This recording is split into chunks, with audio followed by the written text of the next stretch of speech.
Torej, lepo pozdravljeni.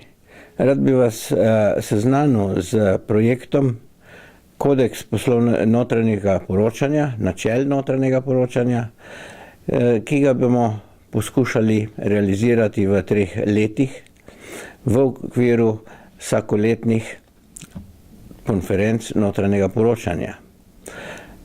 Pri notranjem poročanju gre za pomembno razliko od zunanjega, kajti notranji uporabniki notranjih informacij so poleg poslovodstva tudi nadzorni organi, aktivni lastniki, zaposleni in sindikat. Zunanje poročanje je praviloma urejeno z predpisi in standardi, medtem ko je notranje poročanje prepuščeno iznajdljivosti oblikovalcem informacij in pa njihovim uporabnikom.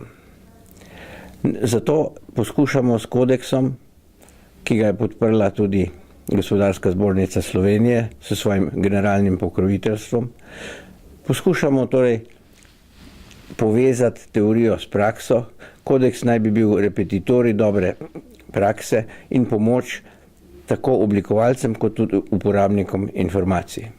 Sestavljen bo tako, da bo osrednji del najprej govoril o področjih načel informiranja po posameznih poslovnih funkcijah za posamezne uporabnike, potem pa tudi po posameznih vrstah dejavnosti, tako da bomo lahko zajeli temeljne naloge notranjega poročanja.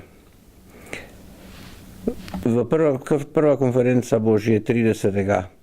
novembra letos in seveda ste prisrčno vabljeni na ta dogodek. Vsekakor pa tudi k široki razpravi, zato da bo lahko kodeks načel tudi prilagojen in seveda uporaben za vse praktike v vseh vrstah organizacij.